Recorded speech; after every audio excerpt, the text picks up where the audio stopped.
What is happening, fellow fantasy GMs? I'm JJ Wang. He is the bearded one, DJ Dove. With our powers combined, we are the Fantasy Couriers. Here we go, JJ Wang. We call this championship week. You know, we have a couple people that are listening to us because they're still in it. Others are looking towards the future and future people. Don't worry. We're going to be taking care of you all in the little while. I think you're doing some magic over there is what I see. Well, I got myself a new camera, and evidently it resorted back to the old camera. I was just seeing if I could fix it real quick. I'll do it later. That's funny. To our podcast friends, to our 2 YouTube watchers a week, you're seeing us flash in and out. We look pretty for you every week. To our podcast friends, that's what the joke was. We're getting it there, but we record it from different places. So it's over the Zoom. It's good to see each other. And it's been cool. Like, that's what we always say is good about fantasy. Like, that's what's as weird as it sounds, rekindled our friendship. Like, we were away from each other for a good while, didn't see each other. And then football hit. And next thing we know, we're spending 2 hours a week together. Yeah, it's like I don't want this to sound terrible. No, exactly. It's going to sound terrible about myself, but it's like I don't really have a lot of conversation to offer people. Like, the only conversation is football. Yep. So unless you really want to talk football, talking to me is not really much fun. I don't know if that makes me sound like my wife and I had that conversation last night. She's like, "What, you and your brother got together and you started talking about football?" And I said, "Yeah, because we don't talk probably as much as two brothers should. We talk, and I'm, hey Anthony, what's up?" He listens to the podcast. He heard us talking about it the other week in the Davis Mills talk. But yeah, so we talk about it because it's what we enjoy. It's our hobby. So if it's your hobby and you like to talk about it, and this gives us an outlet. And I was going to go a step farther to be like, I don't really have many friends. I don't have any of those either. like the people I talk to are like through fantasy. Like, some of the people I talk to the most, I have never met in person.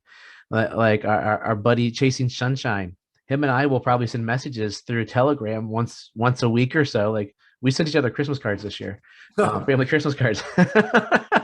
But we've never met in person. We've Zoomed sometimes, but yeah, but that's the cool thing about fantasy, and I think that's what I always tell everybody. It's more why we do it. It's gonna be nice because no matter what, this week we're both gonna walk away with some money, probably enough to cover our leagues this year. You gotta win. You gotta win. I'm not really sure what the payout is for your. Yeah, you gotta win. You'll get double for second place, and you get a nice chunk for the first place in the title belt. We'll get something though, either way, yeah. Right? I'll bring the title belt to the show on Tuesday. So if you want to see our title belt from our auction league, jump on the show Tuesday. But anyway, as we tangent here, check us out on all the regular places. I'm not going to go through them. They're in the notes below. If there is something you'd like to hear us talk about in the offseason, hit us up. We're hoping we're hearing more people as people get back to work, listening to us in our car. Our podcast is growing on the different sites. So if you have a podcast place you like to listen to us there. We have 2 more weeks of the Fantasy Couriers Draft King contest. Come and take our money, because I've won once, but I think last week I came in last. So we're back to normal. I forgot to ask you before we start, because we're so professional. Do you have a Dynasty minute this week? Oh, I sure do, man. Oh, good. So let us introduce to you the resident Dynasty expert for the Fantasy Couriers, because I know nothing. All right. So we're going along the same lines as I did last week. 2 receiving teammates and then 1 running back. I'll start here at the running back. It's Kenneth Walker out of Michigan State. He's 5'10", weighed 210-pound junior. Transferred from Wake Forest. Didn't do much at Wake Forest. I think he had 1,000 yards in his 2 years at Wake. So he transferred to Michigan State this past year, and he's just absolutely killed it. One of the best running backs in the nation. He had 1,600 yards and 18 touchdowns. Michigan State played really well this year. He's a good physical run. He's a physical runner. He's got quick feet, good field vision, right? So he's going to be a solid running back. But the only thing he lacks, he doesn't have that receiving capable. Well, he might have it. He didn't really have it in college. He only had 13. Derrick Henry? Yeah. But he only had 13 catches this past season, 3 in each of the previous 2 seasons. So you never know when it comes to the NFL. It could completely change. But as a runner, I mean, he's all you could ask for. Can't do much. Jonathan Taylor couldn't catch passes either. And look at him. I'm not comparing him to Jonathan Taylor in any way. but he couldn't catch. But look at him. So the two receivers, pretty much the same as it is every year. We're going to go to Alabama, right? They got like receiver after receiver after receiver. So the first receiver, this guy had to wait his turn because he was playing behind Ruggs. He was playing behind Waddle. He was playing behind Smith. Even playing behind Waddle and Smith last year, he still almost hit 1,000 yards receiving behind those two guys. So that's pretty impressive. So this year he came out. He was supposed to be the man. I'll get into his teammate here in a little bit, but he still had a great year. He had 96 catches, 1,100 yards, and 8 touchdowns. So he had like 11 yards per catch. He's more that underneath, that he's got quick. He's a elusive guy. He's quick, elusive, and that excellent change of direction. So he's underneath guy, get open real quick. His teammate, on the other hand, Jamison Williams, 6 foot, 189. This guy had 68 catches for an astonishing 1,400 yards and 15 touchdowns. That's 21 yards per catch, right? So if you go watch his highlights, literally every highlight is just him going deep. And this is what makes it so hard to judge how good they will be in the NFL. This guy's wide open, 10 yards all around him every time. So it's hard to judge how good these guys can really be. Especially people like him. Mechie, I think he's you can evaluate him a little more because he's always in traffic. He can get open. Well, and this guy, obviously, he can get open too, but it's in like a different way. But both these guys are track stars. I mean, in high school, they were elite athletes, ran track. So they're super fast. One's a deep threat. One's more of an underneath guy. Just pretty much whatever you like. I mean, so it's, again, the Alabama receivers, take them as they are. Most of them are good, right? Yeah, and Mechie, it looks like what I'm reading here, it depends where he's going to fall with the AC. He got an ACL injury that you might get him as a bargain. He could be that Frank Gore type guy that you might have to get dynasty and stash, see what you get out of him when he comes up. But if he's got he sounds, what I hear when you talk is Jalen Waddle. Yeah, so very much like the Waddle stereotype, like the Waddle frame. So you got to be patient with him too, though. And James and Williams even was wearing Devonta Smith's number one jersey. So it was kind of like Devonta Smith, Jalen Waddle all over again. But it's like kind of like that every year though with these guys. Yeah, it's literally the same thing I'm sure next year they're gonna have 2 more guys that do literally the exact same thing. Blue chippers. Yeah, and I thought that your comp you were afraid to take off. I would have the Michigan State running back comp to Taylor is probably pretty good comp with the number of carries he's getting. Like people always worry about the high carry guys coming in, but the only difference like actually comparing these guys is Jonathan Taylor had 300 carries for 3 years. Yeah, so not longevity. So I mean, he was good all the time, and like Walker played at Wake Forest really isn't good. Not too many people come out of Wake Forest. So it's kind of hard to judge that. Like I said, I think if you watch him play, he looks good. He's not fast, but very rarely do you see him get caught from behind. But you can tell that he's not like super fast, but he's fast enough to get the job done. I think he's awesome.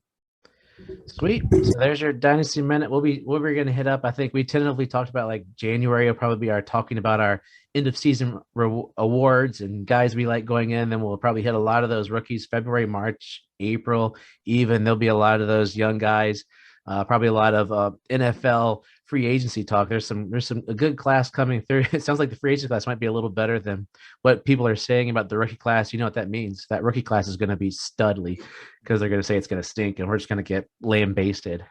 But let's get on with the here and now. And if you are done with your season, go check out a little DFS. Well, you can use our ideas here for DFS or start planning for next year going, hey, these guys are looking good. Maybe I need to stash them or put them on my big board as I'm planning for the year coming up. Don't plan too far ahead. I did that as a young fantasy guy. And I was like, oh, I want this guy next year. So I reached for him and Kevin Barlow was terrible. So he played so good at the end of that 1 year. And the next year I was like, gosh, I got to get that guy. So stash him, but also pay attention. This was before a lot of the big fantasy stuff coming through and it kicked me in the butt pretty bad. But COVID is still here. Can you believe it? 2 years later, we still have COVID. It's going rampant through the I NFL. mean, I'm not really sure what it is at this point. But it's there are some things that will be helping the league. Hopefully, they're following. Supposedly, I heard they're following the CDC with some of the shorter quarantine periods, which will hit one of the helpers that could be. And we're not gonna go into a political show because it's just funny here. Oh God, I'm sorry. But the interesting thing, I'm going to name some offensive guys real quick, but check in on the defenses. There are a it's like this is the week of defensive COVID this week, because there's a ton of guys I saw missing, and I was like, man, we could go through those guys. So if you have a guy you're wondering about, check the COVID out guys and see if they're playing against your running back or your receiver. If you're missing a cornerback, seems to be like seems like the linebackers and defensive tackles and ends all like hang out together and just cough on each other. That's all I can think I know Darius Leonard called me on COVID last week. That son of a gun. Oh, so here we go. Let's go through some of the guys on COVID. I've got a couple questions to pose through. Hit some games, hit some injuries as we do it. Hurst has been out. Is Hurst not playing in Atlanta and he's out? He's got COVID currently. Like some of these could change by the time you hear it. Could it be part of the correlation with Pitts getting more touches? Because they were saying Hurst might take some. I'll be honestly, I haven't watched a lot of Atlanta. I mean, I've watched some of them. I've never really seen Hurst catch a ball. Touchdowns is what he got.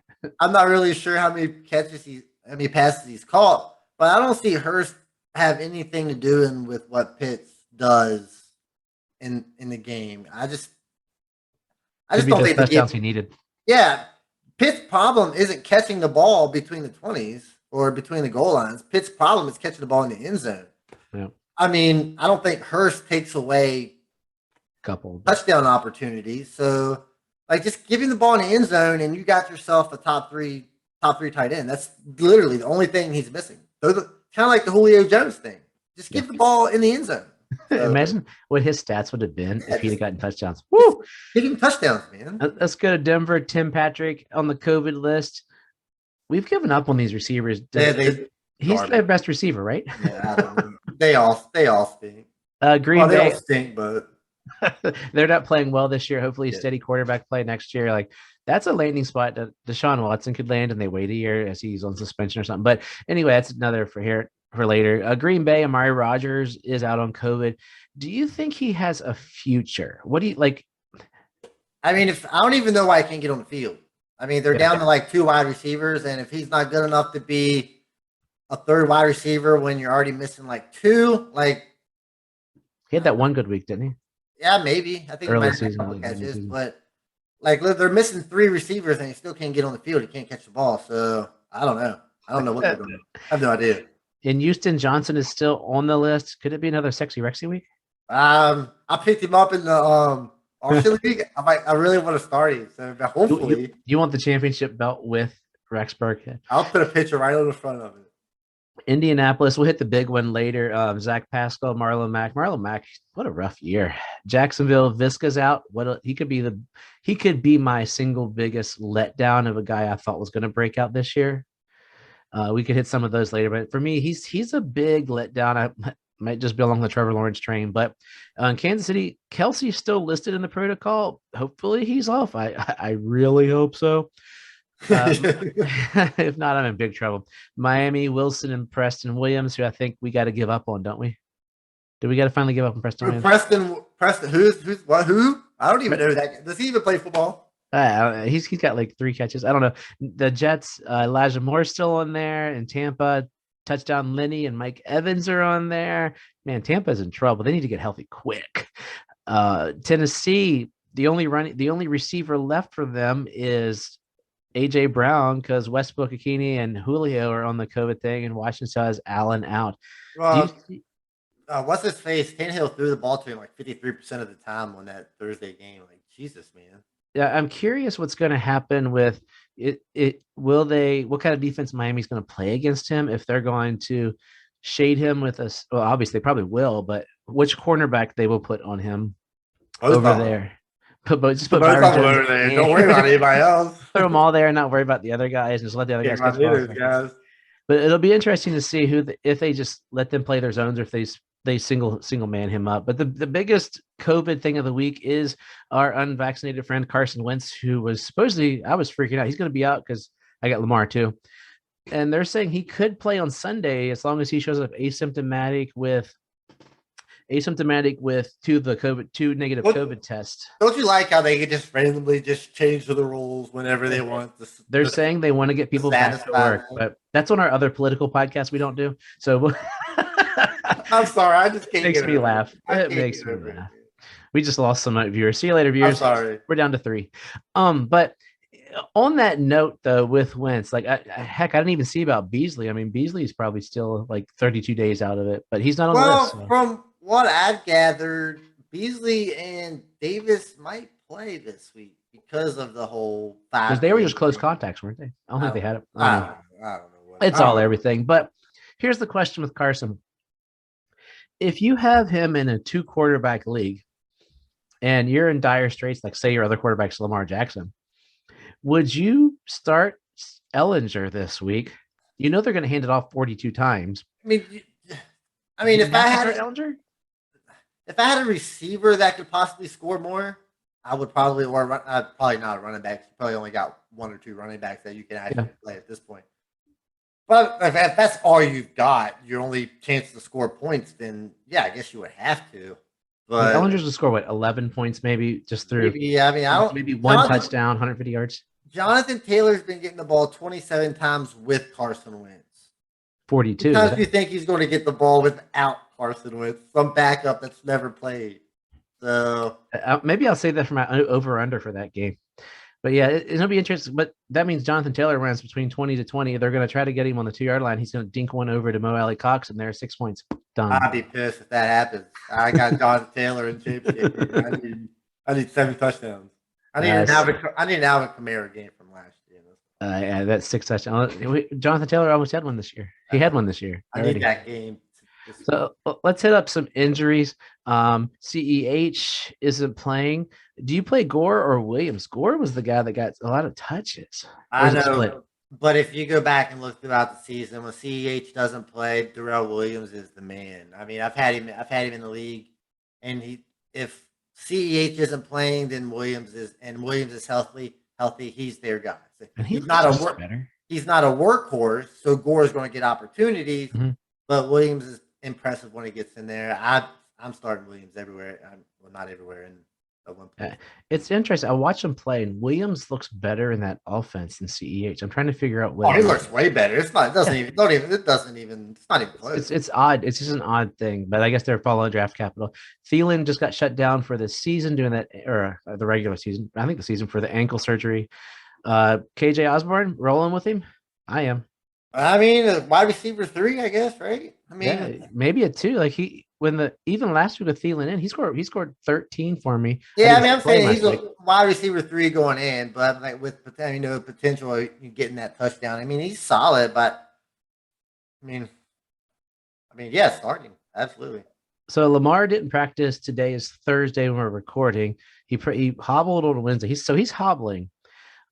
So this is a personal question for me. So if Huntley comes back in, you're going to start Huntley confidently. Let's say Huntley stays on COVID, and I might have Johnson as my backup with Ellinger. Do you start Johnson with his running possibility? So are we starting? Am I choosing between Johnson and Ellinger? Is that what I'm doing? You might be for personal reasons. I'm picking Johnson 100% of the time because Mark Taylor's going to run the ball 93 times. 42, but we're getting up there. We'll have to figure it. We'll have to put something down. So Waller is done for the season. Is this a fluke, just a bad luck year for him? Will he bounce back next year? And where would you rank him in next year? Where would you put him? There's a lot of questions. What? I was teetering before the season. I was teetering. I didn't want to say it because I didn't want to make the call. I was scared to make the call. I was teetering. I think I'm out on him, man. I don't think he's going. I don't think he's going to get back. I don't think he's going to get back to where. I don't think he's a top 5. How about 10? Tight end? Yeah, I think he's a top tight end. It does. I mean, I could be a top 10 tight end. I mean, not that hard. You're a little skinny. But I mean, yeah, you're right. Put me over. I'm more of a top 24 receiver. You're right. Yeah. So, like, if you take out that first game of the season for him, his rest of his season was not good. So, you know what? I, I, I'd get out. I'd get out if I can. Yeah, it's gonna be interesting off season with Waller sitting there on my super tight end guys. Like I don't know, like what happened to Waller was what I thought was going to happen to Kittle this year, to be honest, just with the injuries. And I thought he's just so powerful. Like someone has to dump every year. And I thought it was going to be Kittle, honestly. And luckily I traded Waller away in one league and not Kittle and got Pitts back. So what can you say? Remember how mad they were about that? So anyway, Daniel Jones is done for the season. I think we mentioned that. Is he done in New York? From what I heard, he's coming back next year. They're all coming back. I mean, I don't know. I mean, I don't Next year, know. year 4, year 5. 5, I think. Okay, so they're picking that up. I mean, don't quote me. I'm not really sure, but just from what I've gathered the last few days, I think they're going to bring the band back for one more tour. Jake Fromm throw the ball, and then they One said, more okay. final tour, man. Give him one more chance. They realized they can't get the first pick, so they're gonna try one more year. Teddy's in the concussion protocol. Luck has one final audition. That's just the note I have. That's my thought. This is his. If he's gonna do it, it's gonna be this week. If not, congratulations. Well, I mean, if he's going to do it, this has to be them. I mean, this is literally this is it. I mean, if you want to play in the NFL in the future, you better do something. Jimmy G, UCLA sprain in the thumb. Is our boy gonna start this week? I hope so. I mean, God, I'm just tired of this Jimmy G crap, man. Jimmy G, he's slow and steady getting to the race. He's gonna slow and steady doesn't win. Slow and steady's got them right on the playoff hunt. It's gotten into what 8 and get them to 500. Yeah, that's gotten them to. That's what's gonna get you to playoffs this year. So it'll be intriguing to say. So championship week is here. We're gonna do a speed round with some questions through different games as we got it. But before we get into the final playoff week here, any tips or pointers for how you made it to the championship this year? Any thoughts, bits of wisdom? Luck and Jonathan Taylor. That's how I make it through. I mean, I don't think I've always said this. I mean, I've argued with Fadley about this all the time. Fantasy is not skill. Fantasy's luck. You can argue. I mean, yeah, you might dive deep into the stats and all this other kind of nonsense, but at the end of the day, fantasy's luck. It's not skill in any way. So the only way you get to the championship is you get lucky. I mean, I think it varies because we're in two different championships too. You're in a redraft championship, which I would agree with you. It's a lot of luck falling in. I think for dynasty, it's a luck and building. There's a little more in a dynasty championship because I had to trade and move a lot of. Well, yeah, I mean, dynasty is two different beasts. Yeah, but it's still luck. It's still luck with more. But at the end of the day, you literally have. You can make every right move. You literally have zero control over anything. So when you have zero control over anything, it's luck 100%. Yeah, I did a little bit of research on, or let's say before Darrell Williams got luck. I did a little bit of research and I picked Darrell Williams up the week before CEH. Is that skill or is that luck? Yes. I mean, it's luck.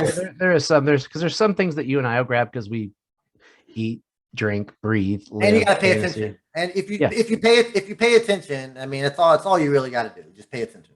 Yeah, I think that's probably the key thing, really. Just paying attention, knowing through it, knowing your league rules. Like that's how I got with the dynasties. I was like, hey, we're in a tight end premium. I'm gonna get every tight end. I have everybody in the top tier but Kittle almost, and Pitts. That's basically how my team exists. If once one of those goes down, like Waller's down, I just hate tight ends, man. Do what? I just hate tight ends. I love them. I love them. So let's jump through these games. Let's do about an 8-minute rush through of all the games. We're not gonna hit all of them because some of them aren't worth talking about, but we'll do some speed round here of the games this week. We're gonna start in Washington, Philadelphia visiting Washington. Are any of the running backs in this game worth playing, or do you just look another place? I mean, Antonio Gibson. I guess He's playing, right? Yeah, and it's gonna be who knows in Philadelphia. I mean, he'd be the only running back that I would play in this game. Where do you think? Like, I'm hoping he finishes outside the top 30 this week is my personal hope. But where do you think he realistically finishes? 15, I think it's 10? eight. I say 8, 17 to 20 probably. Oh, I really? think. Wow. Yeah, I don't think it's just. I'm just not. He's just not what I thought he was He going to be. burnt us. They He did. burnt us. If you check our Instagram, we have a thing. We stand with Antonio Gibson. No I'll longer. stand with him again next year. Though. We'll see. I'll be back. Rams visiting Baltimore. Would you rather this week have a hobbled Lamar or a struggling Stafford? Well, after seeing We'll say what he's playing.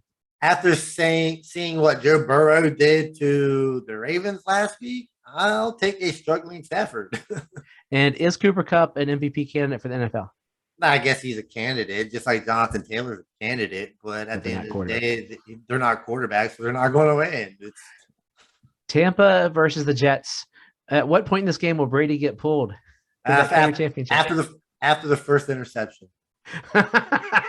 That's not a real answer for those. No, it's going to be after like 2 bad games. They'll probably let Brady put up like 50 points, and then they'll take it. Do you play Michael Carter in this game after his good week and that good defense? Though I don't play any running back against Tampa Bay, but I mean, if you got him, you got to start him. I mean, Michael Carter is not one of those guys that you really have an option up to play. Probably don't have very many better options. So you probably got to. Yeah, that would have been me in a championship game if I'd not had Cooper Kupp against me the other week.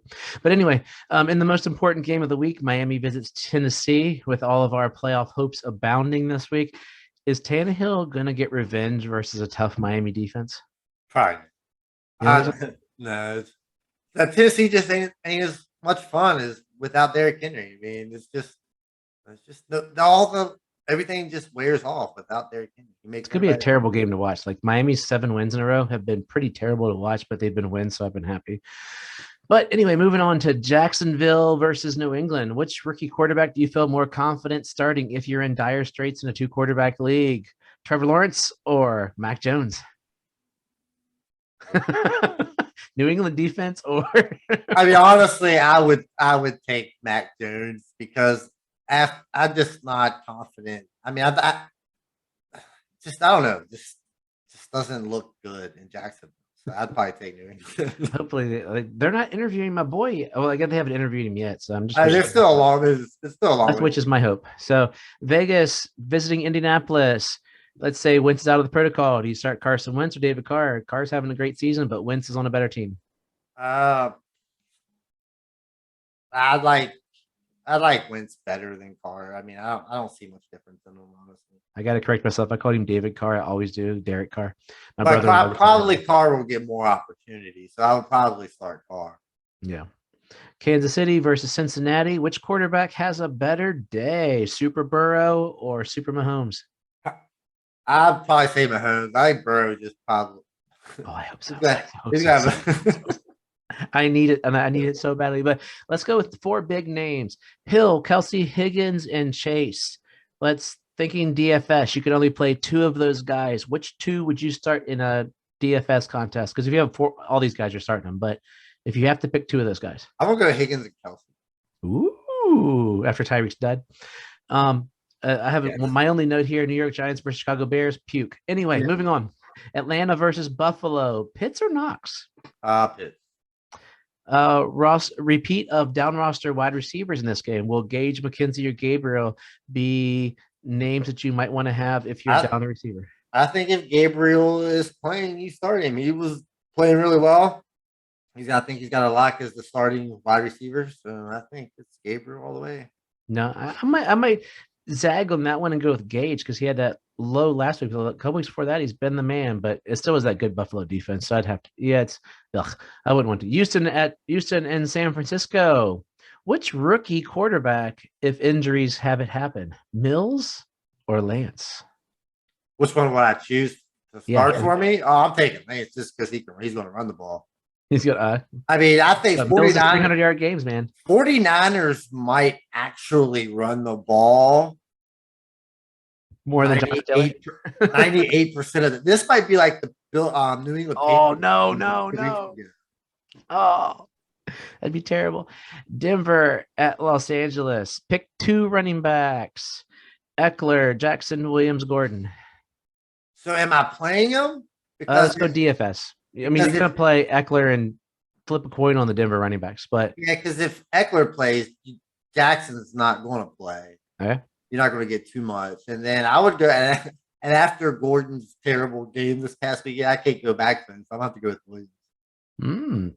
Eckler doesn't play. Do you start Jackson and Williams, I or would do go you start Williams Jackson. and Gordon? I would go Jackson. Thank you, Jackson. You're the reason I'm not in the championship game in the league. Carolina versus New Orleans. My note was DJ Moore with Sammy D. Got to get a quarterback, man. No. Okay.